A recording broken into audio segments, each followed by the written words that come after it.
अरे आ गए आप? हाँ। उपासना भैया के लिए पानी ले आओ। फोटो देखी? कौन सी फोटो? ये लीजिए भैया पानी। दाल चढ़ा दी उपासना? जी भाभी। और लाऊं भैया? नहीं बेटा, आ तू भी बैठ। अब उपासना,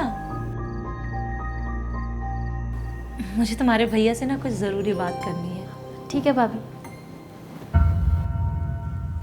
मम्मी ने उपासना के लिए एक लड़के की फ़ोटो भेजी है, ये देखो। लड़की की उम्र ज़्यादा नहीं लग रही तुम्हें? लड़के तो लड़कियों से बड़े ही होते हैं ना। वो बात ठीक है तुम्हारी, लेकिन फिर भी उपासना के हिसाब से कोई पसंद नहीं आएगा इन्हें।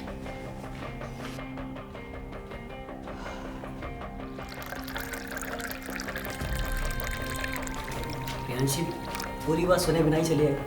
क्या सुनो मैं तुम्हारी पूरी बात? हाँ, जब भी कोई रिश्ता लेके आओ, कभी तुम्हें या फिर तुम्हारी बहन को कोई ना कोई कमी नजर आ ही जाती है। 2 साल हो चुके हैं उसे पढ़ाई कंप्लीट किए। जब नौकरी चाकरी करनी ही नहीं है तो फिर क्या फायदा घर बिठाने का? और अब तो उसे मोहल्ले पड़ोस में ले जाने में भी शर्म आने लग गई है। लोग मुझसे सवाल करते हैं कि घर में बिठाने का इरादा है क्या? इतनी बड़ी हो गई है, शादी नहीं करनी है?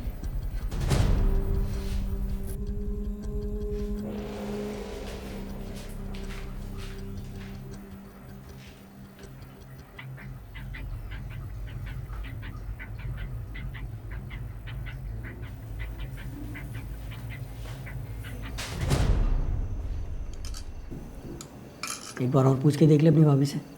2 बार बोला भैया, मना कर रही है, कह रही है कि भूख नहीं है।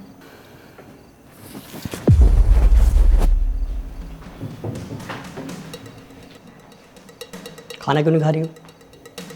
भूख नहीं है अभी मुझे। चल के खाना खाओ। मैं बोल रही हूँ ना, मुझे भूख नहीं है, आप जाके खा लो। प्रियांशी ड्रामा मत करो, चल के खाना खाओ। मैं क्या ड्रामा कर रही हूँ? मैंने बोला मुझे भूख नहीं है, आप दोनों भाई बहन खा लो, मैं बाद में खा लूँगी।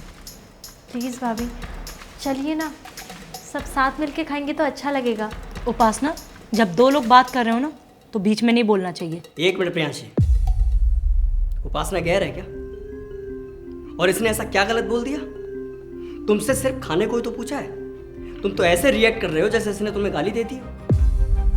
पता है प्रॉब्लम क्या है तुम्हारी? तुम सोच रही हो कि मैं कैसे भी करके किसी भी तरह किसी भी लड़के के साथ इसकी शादी कर दूं। सॉरी, ऐसा नहीं हो, क्योंकि उपासना मेरी बहन है, मेरे सर का बोझ नहीं है जो मैं उतार कर फेंक दूं। शादी कोई एक दिन का रिश्ता नहीं है, जीवन भर का साथ है। अगर बिना सोचे समझे रिश्ता किया ना तो हमें पछताना पड़ेगा। और कोई भी भाई ये नहीं चाहता कि शादी के बाद उसकी बहन तकलीफ में रहे। और मान लो पैसे की तंगी की वजह से मैं किसी ऐसे अधेड़ उम्र के लड़के से इसकी शादी कर दूं जो पैसे वाला तो हो पर ये उसे पसंद ना करती हो, तो क्या ये खुश रह पाएगी? नहीं, ये घुट घुट कर मरना शुरू कर देगी। फिर ये तुम्हारे पड़ोस वाले सगे संबंधी नहीं आएंगे इसका सहारा बनने, इसकी मदद करने। प्रियांशी, बहन बेटियां बोझ नहीं होती, घर की रौनक होती है। ये अगर तकलीफ में होती है ना तो दिल दुखता है।